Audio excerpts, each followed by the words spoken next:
Alain Van Eck est un précurseur. Cet agriculteur a planté il y a 7 ans ses premiers rhizomes de Miscanthus, d'abord sur 1 hectare, puis un second l'an passé. Cette plante d'origine africaine s'est très bien acclimatée en Normandie. Les tiges peuvent grimper jusqu'à 4 mètres de hauteur.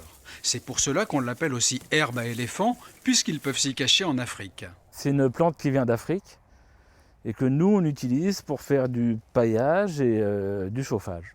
On le récolte à l'ensileuse et il est prêt directement à mettre dans les chaudières. Le Miscanthus est stocké après son ensilage. Ici, il y en a environ 30 tonnes.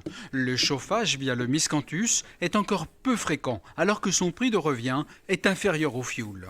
C'est un combustible renouvelable parce qu'on le récolte tous les ans. On le plante une fois pour 20 ans à peu près et on le récolte tous les ans. Donc c'est une vraie énergie renouvelable.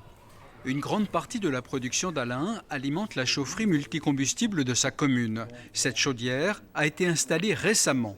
Un coût conséquent, un peu plus de 140 000 €.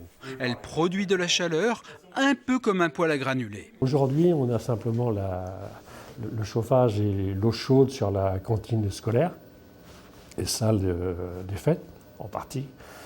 Et à l'avenir, c'est prévu de connecter tout le chauffage du groupe scolaire.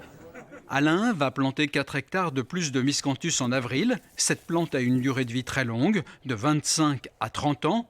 Et selon lui, planter du Miscanthus est une stratégie qui consiste avant tout à consommer le moins d'énergie possible.